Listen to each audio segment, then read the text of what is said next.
ও হ্যাঁ, রাত্রি সন্ধ্যায় চলে আসছি, সন্ধ্যায় চলে আসছি।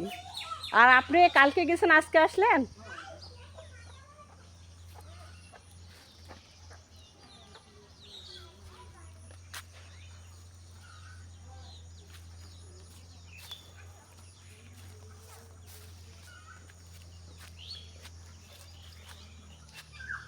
দেখেন আমি সটিবাড়িতে যেখানে আসছি, আমরা অবশ্য দুইটা কাজে আসছি। ফ্যামিলিগতভাবে কোনো এক আত্মীয় খুবই সিরিয়াস অসুস্থ, এই অসুস্থতার কারণে আমরা আসছি।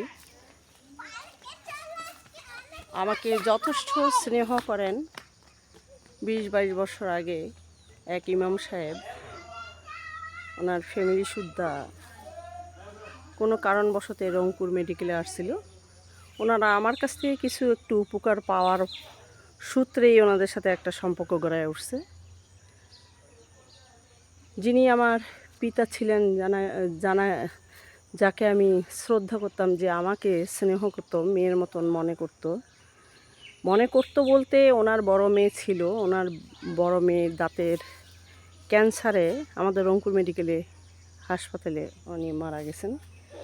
সেই সূত্র ধরিয়েই ওনারা আমাকে মেয়ে হিসাবে সম্পর্ক ধরেন, মেয়ে হিসাবে মানেন।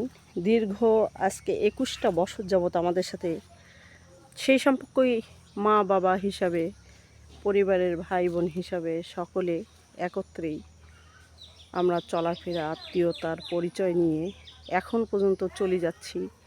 ইতিমধ্যে সে বাবা মারা গেছেন, আমি আসতে পারি নাই।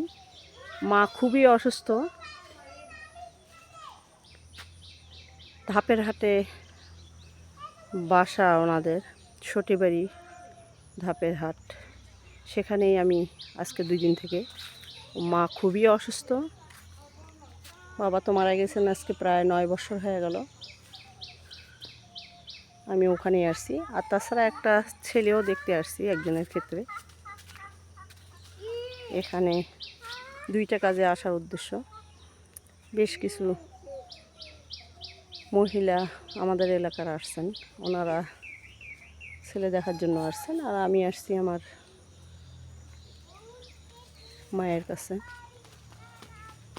উনি খুবই অসুস্থ, প্রায় 4টা বছর পরে আসলাম ওনাকে দেখতে।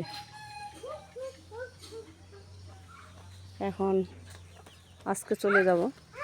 উনি মোটামুটি এখন সুস্থ, বৃদ্ধ হয়ে গেছেন, 75 বছর বয়স ওনার।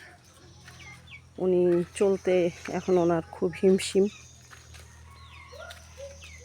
তাই ওনাকে দেখার জন্য এমার্জেন্সি আজকে 4-5 দিন থেকে খবর দেন। ব্যস্ততার কারণে আসতে পারি না। তো গত 3 দিন হলো এখানে আসছি। আজকে চলে যাব, আজকে শুক্রবার, আজকে চলে যাব। আসছি বুধবার দিন রাতে। তা আপনারা সকলে দোয়া করবেন, পৃথিবীর যত মানুষ আছে, পিতা মাতা ভাই বোন আত্মীয় স্বজন, সবাই যেন সুস্থ থাকেন, ভালো থাকেন। সবার জন্য সবাই আমরা দোয়া করব, ইনশাল্লাহ ভালো থাকবেন। আসসালামু আলাইকুম।